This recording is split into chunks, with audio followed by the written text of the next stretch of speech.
आणि आपला राग रोष व्यक्त करतायत हे मला असं वाटतं केंद्राला देखील कळणं गरजेचं आहे.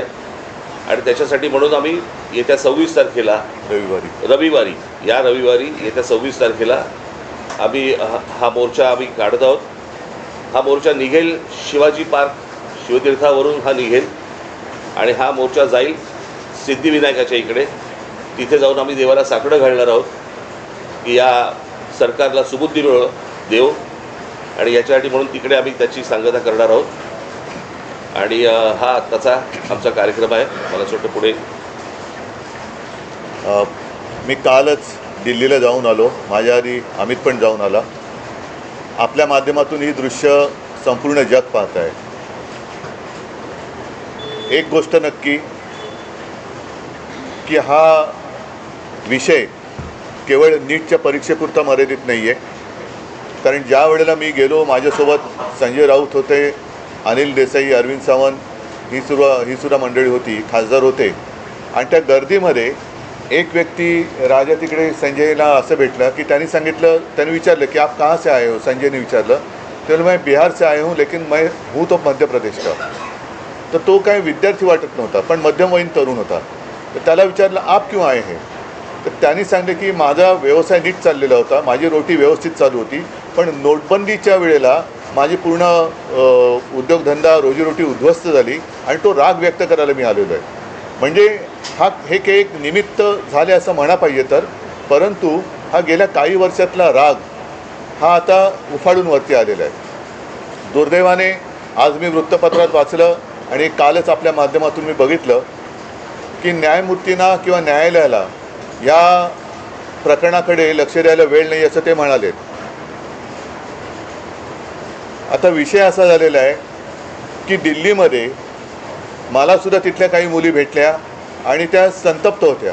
त्या सांगत होत्या की आमचे कपडे फाडले गेले, वाटेल तसं मारलं गेलं, काही ठिकाणी तर लाठ्या काठ्यांना खिळे लावून, गजलेले खिळे लावून मारलं गेलं, डोकी फोडली गेली.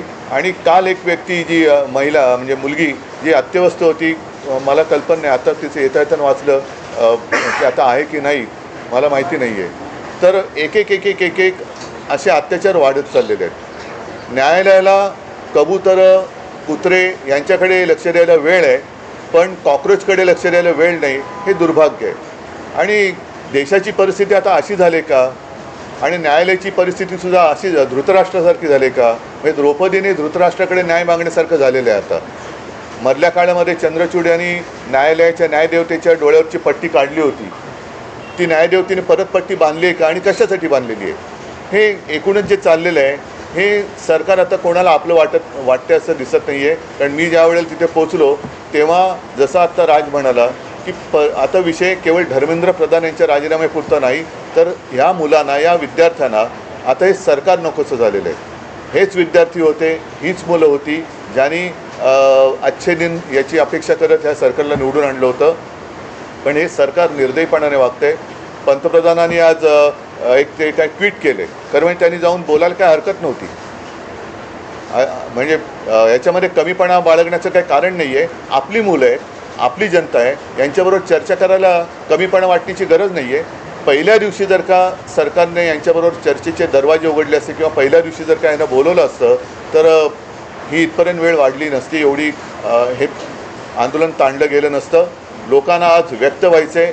इतके वर्ष साठलेला राग, असंतोष हा उफाळून वर आलेला आहे आणि त्याला एक वाट करून देण्याचा आम्ही प्रयत्न करतो आहे. ही वाट करून देत असताना सर्वांना सांगतो की कोणीही, कारण बरेच जणं या असंतोषाच्या ठिणगीला वेगळं वळण लावण्याचा प्रयत्न करत आहेत. मग पोलिसांवरती हल्ले करण्याचा प्रयत्न करत आहेत. काही गुंड म्हणजे सिव्हिल ड्रेसमधले लोक, ह्यांच्यात पोलिसांच्या लाठ्या यांच्या हातात कशा आलेल्या आहेत. मग त्यांच्या तिकडे नावाची पट्टी पण नाही आहे, काही कपडे त्यांचे पोलिसांचे नाही आहेत. म्हणजे हे गुंड, आता माझं मग असं म्हणणं आहे की हे आंदोलन मोडायला पाकिस्तानमधून गुंड भाजपने आणलेत का. कारण यांची काय ओळख पाळख काही नाही आहे. त्यांना ओळख विचारलं तर सरळ ते काय त्यांच्या निर्विकार चेहऱ्याने ते आपले बघतात लोकांकडे. काही त्यांना पडलेलं नाही आहे. ना मुलांच्या व्यथेची त्यांना जाणीव आहे, ना त्यांच्या वेदनेची त्यांना जाणीव आहे. बेसुमार लाठीमार करतायत. आणि अशी ही सगळी गुंडागर्दी ही सरकार चालवत असताना कोणी गप्प बसू नये. आपण व्यक्त व्हायला पाहिजे आणि त्या व्यक्त होण्यासाठी ती वाट करून देण्यासाठी येत्या रविवारी आम्ही मी मोर्चा म्हणण्यापेक्षा एक देशाची ताकद काय असते ही ताकद दाखवून देण्यासाठी ह्या मोर्चाचं आयोजन केलेलं आहे. जसं राजने सांगितलं की शिवाजी पार्क ते सिद्धिविनायकला राज आपण जाऊन 2 गोष्टी करू. एक तर या सरकारला सुबूत दिले, नाहीतर सिद्धिविनायकाला साकडवलं की या देशावरती आलेलं हे अरिष्ट सरकारच्या रूपाने हे लवकरात लवकर दूर कर. सरन्यायाधीश म्हणाले की सीसीटीव्ही फुटेज मग तोच विषय राहिला की सरन्यायाधीश जे बोललेत की CCTV फुटेज पाहण्यासाठी आमच्याकडे वेळ नाही आहे. मुळात ह्यांच्यामुळेच हे धुरळ सुरू झालं ना. जन्मदाते ते जन्मदाते तेच आहेत ना. आणि त्यांनी जन्म दिल्यानंतर त्या पोराकडे बघायला नको. मी महाराष्ट्रामधले पोलीस ह्या सर्व आंदोलनकर्त्यांना चांगलं सहकार्य करत आहेत. काही त्रास देत नाही आहेत. काही गोष्टी झाल्यात. माझ्याकडे आता एक व्हिडिओ आला आहे. मला असं वाटतं की मी तो आता मुंबई पोलीस कमिशनरने देखील पाठवलेला आहे. एका टॅक्सीतनं मुलं चालली होती आणि ती मुलं चालली असताना टॅक्सीतनं नाही, पोलिसांच्या गाडीतून आणि तो पोलीस त्यांना सांगतोय त्या मुलांना की परत या एरियात जर दिसलात तर खिशामध्ये तुमच्या काय 5 ग्रॅमची पावडर टाकीन, 50 ग्रॅमची पावडर टाकीन बरं का. म्हणजे पोलिसांकडे आता पावडर पण मिळायला लागली. पोलीस एजंट आहेत का पावडरवाले? हा पोलीस कोण ड्रग सप्लायर आहे का? हे कुठचे काय चाललंय मला कळतच नाही. मला खरं तर ही इतकी साधी गोष्ट होती. साधी म्हणजे म्हणण्यापेक्षा ही की बाबा पेपर फुटलेत काय कोण ज्याची जबाबदारी आहे त्यांनी राजीनामा द्यावा आणि जे त्याच्यामध्ये असतील सामील झालेले असतील त्यांना अरेस्ट करावी. ज्या काही गोष्टी करायच्या त्या सगळ्या गोष्टी कराव्यात. परत हे होणार नाही याची शाश्वती द्यावी आणि त्यांच्याशी चर्चा करावी. हे सगळं प्रकरण इथपर्यंत आलंच नसतं. बोला. यात एक प्रश्न असा आहे की नाही एकच दिनेश एक मिनिट आज जे मोदीने ट्विट केले का काय केले मला कल्पना नाही की दोषींना सोडणार नाही. तर ज्यांनी या मुलामुलींवरती निर्दयीपणाने लाठीमार केलेला आहे, ज्यांनी मुलींचे कपडे फाडलेत, जे पोलिसांच्या वेशात न येता जे गुंड तिकडे घुसलेत, या गुंडांना पकडून त्यांनासुद्धा कठोर शिक्षा करण्याची जबाबदारी मोदी घेत आहेत का? हे गुंड कोणी घुसवले होते? हे गुंड कोणी आणले होते? आणि राजरोज फिरतात त्यांचे पण व्हिडिओ आहेत. अगदी ती काठ्या बिठ्या आणि पोलिसांच्या लाठ्या त्यांच्या हातात कुठून आल्या? पण उद्धवजी, मुख्यमंत्री देवेंद्र फडणवीस आणि JP नड्डा जे भाजपचे केंद्रातले नेते आहेत ते असं म्हणतात की विरोधी पक्ष हा विद्यार्थ्यांच्या खांद्यावर बंदूक ठेवून या विषयाचं राजकारण करतात. भारतीय जनता पक्ष आजपर्यंत काय करत आलं? त्यांचा असाही दावा आहे की काँग्रेसच्या राजवटीतही अनेकदा पेपर फुटलेले आहेत. तेव्हाही आंदोलन झाली की. म्हणून तर बदललं ना सरकार. त्यावेळेलाही आंदोलन झाली, त्याच्यानंतर सरकार बदललं, ह्यांचं आलं. हे ते तसे आहेत म्हणून ह्यांना आणलं. हेही तसेच. म्हणजे ते सांगतात की सरकार बदला आणि विद्यार्थ्यांच्या खांद्यावरती बंदुका विरोधी पक्ष ठेवत असतील तर विद्यार्थ्यांच्या छातीवरती बंदुका तुम्ही का रोखतात? नाही. आणि दुसरी गोष्ट त्या अण्णाच्या टोप्या घालून कोण फिरत होते? यांचीच माणसं होती ना. अण्णांकडे एवढी माणसं नव्हती. आणि ह्याच्यामध्ये परत ह्यांनी काही चुका केल्या की त्याचं राजकारण नाही करायचं. आणि हे ज्यावेळेला विरोधी पक्षात जातात त्यावेळेला सगळ्या गोष्टींचं राजकारण करणार. पण शरद पवार काल पंतप्रधानांना भेटले. त्याला जंतर मंतर म्हणतात. तेच आहे की त्यांनी तुम्हाला काही कल्पना दिली आहे का? कारण नाही, मला असं वाटतं विषयाला आता फाटे फोडण्याची आवश्यकता नाही आहे. आम्ही सगळेजण आम्ही ऐका मला बोलू तर द्या. मला बोलू तर द्या.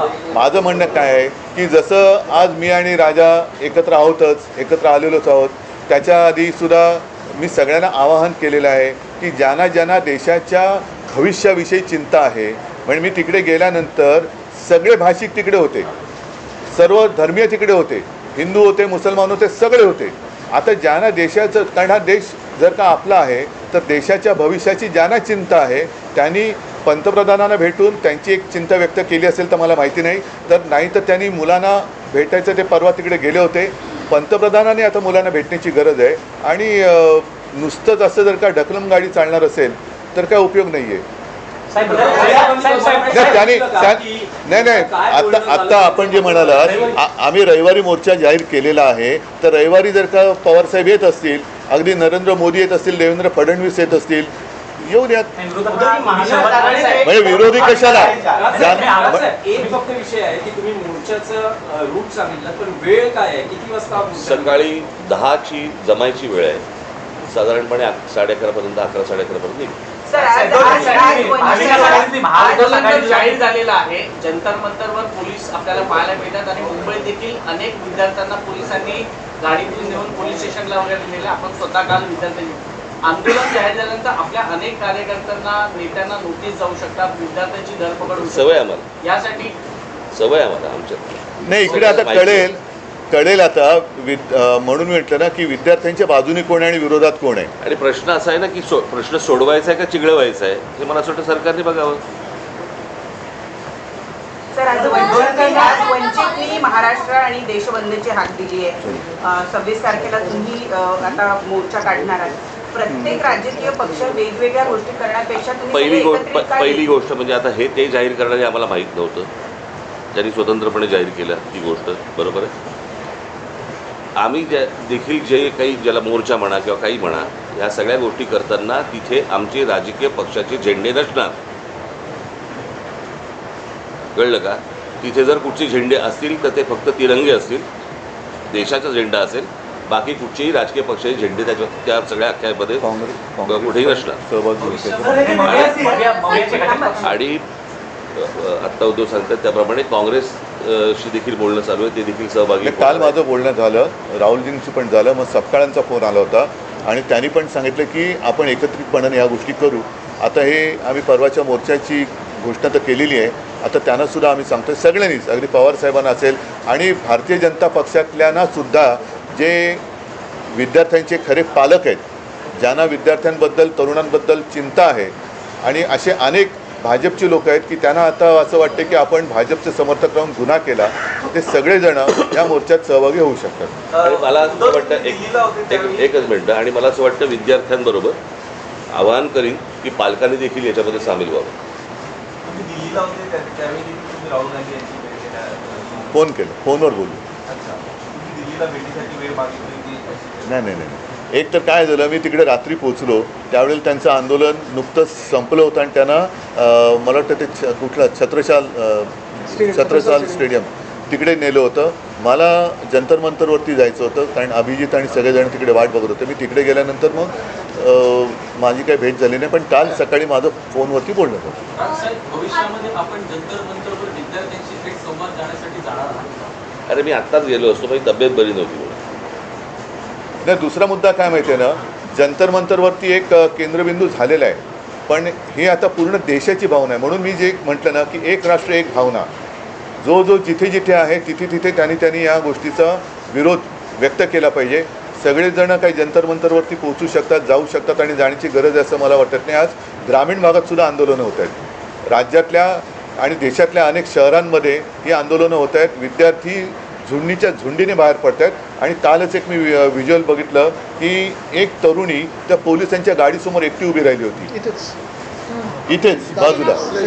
ही तरुणांची ताकद आहे. ज्या ताकदीला झुरळ समजलं जातं, त्या झुरळांच्या ताकदीला आता हे घाबरलेले आहेत.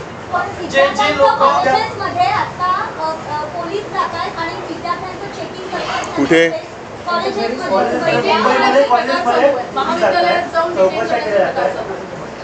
काय कसलं चेकिंग करतात?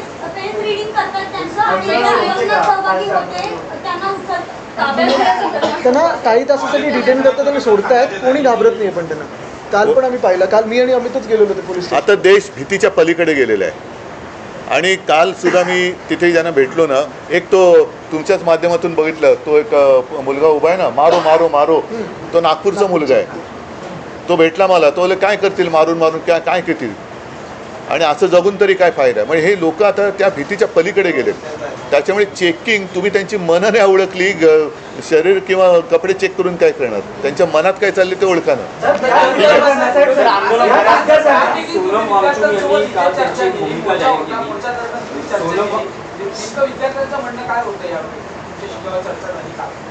आलं नाही तुमच्यापर्यंत? त्यांनी व्हिडिओ काढले होते ना. ऑडिओ व्यवस्थित नाही आहे त्यामुळे सोनम वांगचुक यांचं असं म्हणणं आहे की विद्यार्थ्यांवर ज्या केसेस आहेत हो. त्या मागे घेतल्या तर आपण आंदोलन किंवा उपोषण संपवतो. तुमचं विरोधी पक्षाचं काय म्हणणं आहे की याचा लॉजिकल एंड म्हणजे धर्मेंद्र प्रधान यांचा राजीनामा तेव्हाचे आंदोलन थांबेल की सरकार असं म्हणते की चर्चा करायला या लोकसभेत संसदेत यावर चर्चा होईल आणि त्यानंतर मग पुढचा निर्णय घेण्यात येईल. आता तिकडे Logical end काय? नाही बघा, आता प्रत्यक्षात तिकडे काय चाललंय, कारण मी मागे प्रेस कॉन्फरन्स घेतली होती ना, मी इथेच बोललो होतो, मला वाटतं की काही वर्षांपूर्वी म्हणजे 2018 साली एक जी डी अगरवाल नावाचे गृहस्थ होते, ते गंगेसाठी उपोषणाला बसले होते. सरकारने लक्ष नाही दिलं. 115व्या दिवशी त्यांनी प्राण सोडला. गंगा आणखीन वाईट झाली. म्हणजे करोनाच्या काळात तर मग गंगेमध्ये मृतदेह पण सोडले गेले. मी आज सरकार हे निर्दयी आहे. मी वांगचुकना त्यांना तिथून हलवण्याच्या आधी 1-2 दिवस आधी फोनवरनं बोललो होतो आणि मी त्यांना हेच सांगितलं होतं की आपण उपोषण सोडा, कारण उपोषण कोणासमोर करायचं, ज्यांना काहीतरी संवेदना आहेत. या सरकारला संवेदना नाही आहे. त्याच्यामुळे त्यांना असं वाटतं की अशी लोकं गेलेली बरी, म्हणजे एकदा काय ते सगळं स्मशान शांतता होऊ द्या. पण तसं दिसत नाही आहे. अनेक जण आता प्रत्येकाच्या मनामध्ये ही ठिणगी पेटलेली आहे.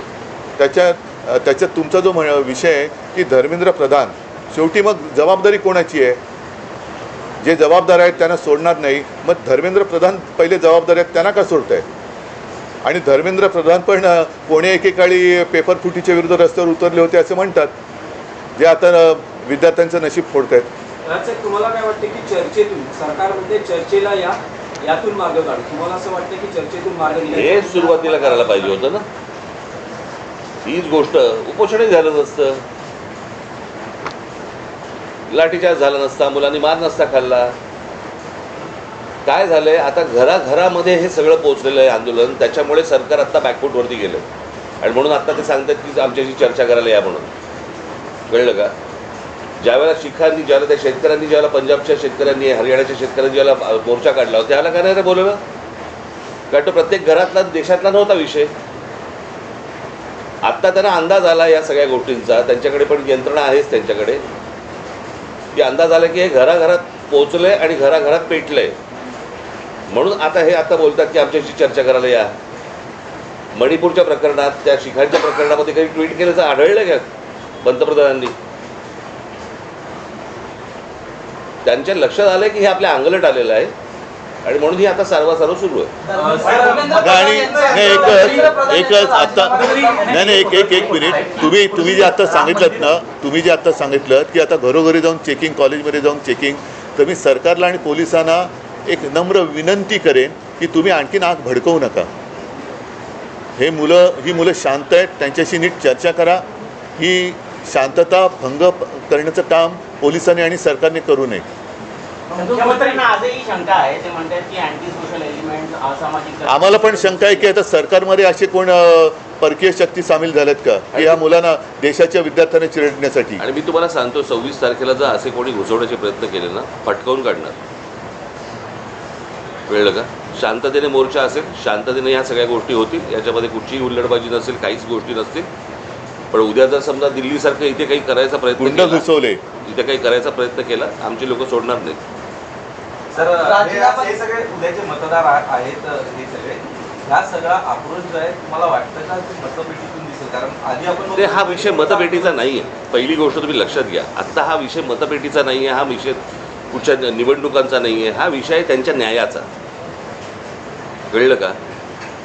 उद्या परीक्षेला बसलेले हे सगळे विद्यार्थी विद्यार्थी आत्महत्या करतात, याचा अर्थ काय समजून घ्या ना.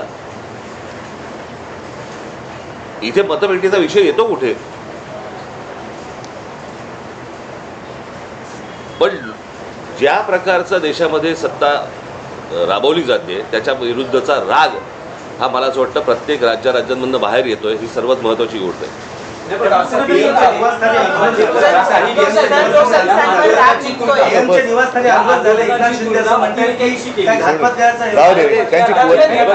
त्यांच्या विरुद्ध बघा, आंदोलनाची तुलना अतिरेक्यांशी केली. त्यांच्याबरोबर तुम्ही त्यांच्या विरोधात काही बोललात की तुम्ही देशद्रोही असता, अँटी नॅशनल नाही, कोणी केली कोणी केली अरे अरे जाऊ दे रे, त्यांची कुवत आहे का? चल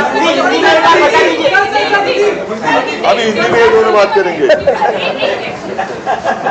हिंदी इंग्लिश में ये दोनों बात